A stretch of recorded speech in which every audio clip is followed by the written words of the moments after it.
విధి విధానాలపైనే చేరికలు ఉంటాయని ఎమ్మెల్యే బొత్తుల లక్ష్మారెడ్డి స్పష్టం చేశారు. మిర్యాలగూడలో మున్సిపల్ చైర్మన్ భార్గవ్ వర్గం స్థానిక నేతలు సంప్రదించకుండానే పార్టీలో చేరారు. దీనిపై స్థానిక నేతల అభిప్రాయం మేరకే అధిష్టానంతో మాట్లాడి వారి చేరికను అడ్డుకున్నాం.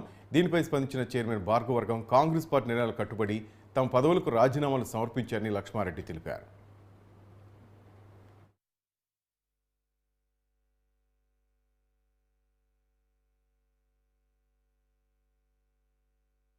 అదేవిధంగా గతంలో మేము చేరినప్పుడు కానీ మేము కూడా టీఆర్ఎస్ పార్టీకి రాజీనామా, అదేవిధంగా మా కౌన్సిలర్లు కానీ ఇక్కడ ఉన్న కౌన్సిలర్లు చైర్మన్గా నేను కూడా దీప్దాస్ మున్షి గారికి లేఖ ఇవ్వడం జరిగింది. వారు ఏ నిర్ణయం తీసుకుంటే ఎమ్మెల్యే గారి ద్వారా వారికి అందజేయడం జరుగుతుంది. ఏ నిర్ణయం తీసుకుంటే దానికి కట్టుబడి ఉంటామని, అదేవిధంగా కాంగ్రెస్ పార్టీ గెలుపు కోసం, రఘువీరారెడ్డి గారి గెలుపు కోసం ఇక్కడున్న కౌన్సిలర్లు మేమందరం కూడా కృషి చేస్తామని చెప్పి తెలియజేస్తూ వారికి అత్యధిక మెజారిటీ వచ్చే విధంగా ఇక్కడ చేస్తాం.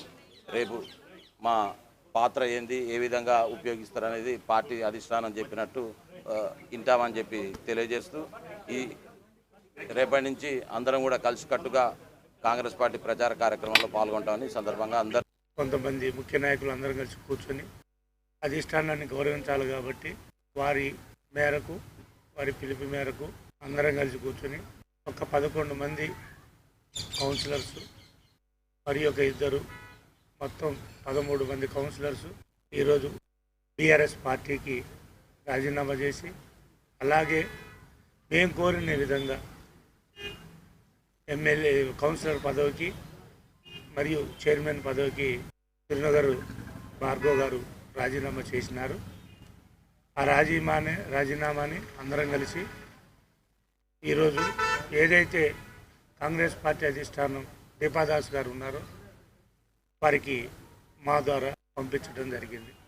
ఎట్టి పరిస్థితులలో ఒక 4-5 రోజుల్లోనో, ఒక వారం రోజుల్లోనో పెద్దలందరినీ కలిసి దానిపైన తగు నిర్ణయం, అంటే పార్టీ అధికారంగా ఉంటుంది కాబట్టి ఆ పార్టీ నిర్ణయం ప్రకారం అందరం నడుచుకోవాలి కాబట్టి ఎట్టి పరిస్థితుల్లో ఆమోదం అవుతుంది అనేదే మా నమ్మకంతో పెద్దలకి మేము ఒప్పచెప్పడం జరిగింది. అలాగే లోకల్గా ఉన్న ఈ 13 కౌన్సిలర్స్ పరిధిలో ఉన్న ఇప్పుడు దాకా మా ఉన్న ఇన్ఛార్జీలు కావచ్చు, దాంట్లో ఉన్న కౌన్సిలర్స్ కావచ్చు, వాళ్ళందరినీ కూడా సమన్వయం చేసుకోవాల్సిన బాధ్యత మా పైన ఉంది.